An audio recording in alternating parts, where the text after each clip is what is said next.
Assalamualaikum warahmatullahi wabarakatuh. Kembali lagi di channel Marsha Subiakto. Pada kesempatan kali ini kita akan kembali membahas informasi menarik. Kali ini lagi-lagi terkait dengan seleksi P3K ya. Jadi hari ini kembali ada informasi atau berita menarik berkaitan dengan seleksi P3K ini ya. Beritanya datang dari Kompas ya. Jadi beritanya menyebutkan bahwa seorang pelamar atau calon pelamar P3K, ijazah yang dimiliki tidak harus linier dengan pengalaman kerja sebagai honorer atau tenaga non ASN. Jadi teman-teman honorer atau tenaga non ASN silahkan mengikuti ijazah yang dimiliki saat ini. Artinya tidak harus terpaku dengan saat pendataan non ASN di tahun 2022 gitu ya. Dan untuk lebih jelasnya mengenai hal ini, kali ini kita akan coba langsung saja ya lihat beritanya. Langsung saja, bagi yang penasaran, simak terus. Oke, bismillahirrahmanirrahim, langsung saja kita mulai. Jadi inilah berita atau informasi berkaitan dengan ijazah calon pelamar P3K gitu ya. Apakah harus linier dengan pengalaman kerja? Artinya apakah harus linier dengan jabatan atau yang dikerjakan sebagai honorer atau tenaga non ASN saat ini? Diberitakan oleh kompas.com ya. Judulnya ijazah tidak linier dengan pengalaman kerja, apakah bisa daftar P3K 2024? Kita coba bacakan ya. Pendaftaran seleksi pegawai pemerintah dengan perjanjian kerja atau P3K 2024 telah dibuka sejak Selasa 1 Oktober 2024. P3K adalah aparatur sipil negara yang diangkat berdasarkan perjanjian kerja untuk jangka waktu tertentu dalam rangka melaksanakan tugas pemerintahan. Berbeda dengan seleksi calon pegawai negeri sipil yang terbuka untuk lulusan baru, pelamar P3K diwajibkan memiliki pengalaman kerja sesuai jabatan yang dilamar. Di samping pengalaman kerja, setiap pelamar juga diminta untuk melampirkan ijazah sesuai persyaratan masing-masing lowongan. Lantas, apakah ijazah harus linier dengan pengalaman kerja yang dimiliki? Ijazah dan pengalaman kerja tidak harus linier. PLT Kepala Biro Humas Hukum dan Kerjasama Badan Kepegawaian Negara Vino Ditatama menjelaskan, ketentuan linearitas ijazah dan pengalaman kerja bergantung pada jenis P3K yang dilamar. Meski ketentuan berbeda, secara umum, masyarakat yang memiliki ijazah tidak linier dengan pengalaman kerja masih dapat mengikuti seleksi P3K 2024.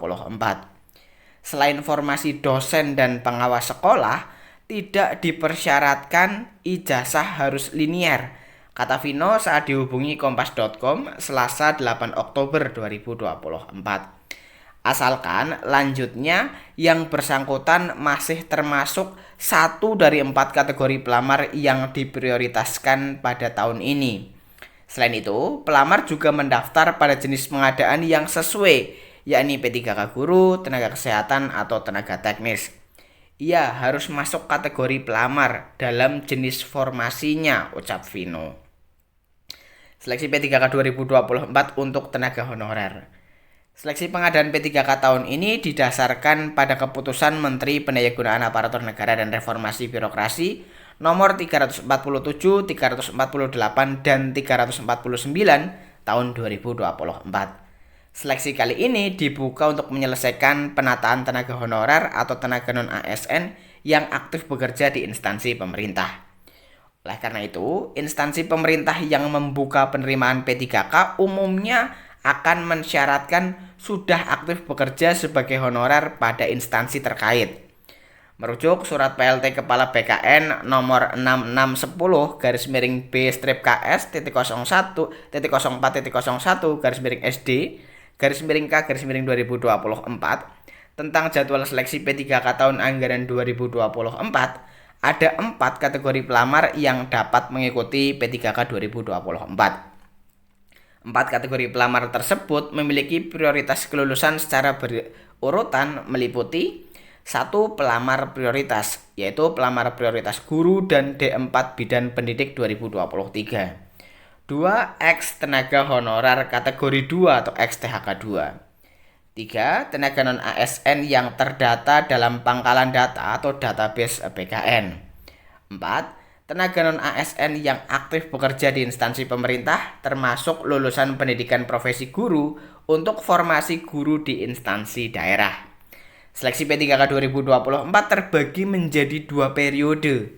Periode pertama dibuka pada 1 Oktober 2024 khusus pelamar prioritas, ex-THK 2 dan tenaga non-ASN yang telah terdata di database BKN. Sementara itu, periode kedua dimulai pada 17 November mendatang. Dikhususkan bagi non-ASN yang telah aktif bekerja di instansi pemerintah, termasuk lulusan PPG untuk formasi guru di daerah. Ya, jadi itulah ya berita atau informasi berkaitan dengan apakah ijazah harus linear dengan pengalaman kerja sebagai honorer atau tenaga non-ASN. Jawabannya tidak gitu ya. Jadi calon pelamar bisa menyesuaikan dengan ijazah yang dimiliki saat ini. Jadi lebih dipermudah lagi ya dalam mendaftar sebagai P3K. Karena harapannya seluruh tenaga honorer atau tenaga non-ASN yang masuk 4 kategori tadi bisa melamar P3K semuanya. Karena kemungkinan gitu ya di tahun 2025 sudah tidak ada lagi tenaga honorer atau tenaga non-ASN. Semua pegawai yang bekerja di instansi pemerintah semuanya harus berstatus sebagai ASN. Jadi mungkin itu informasi yang bisa disampaikan pada kesempatan kali ini. Jika ada tanggapan atau pertanyaan berkaitan dengan hal ini, teman-teman bisa tinggalkan di kolom komentar. Terima kasih, mohon maaf bila ada kesalahan. Wassalamualaikum warahmatullahi wabarakatuh.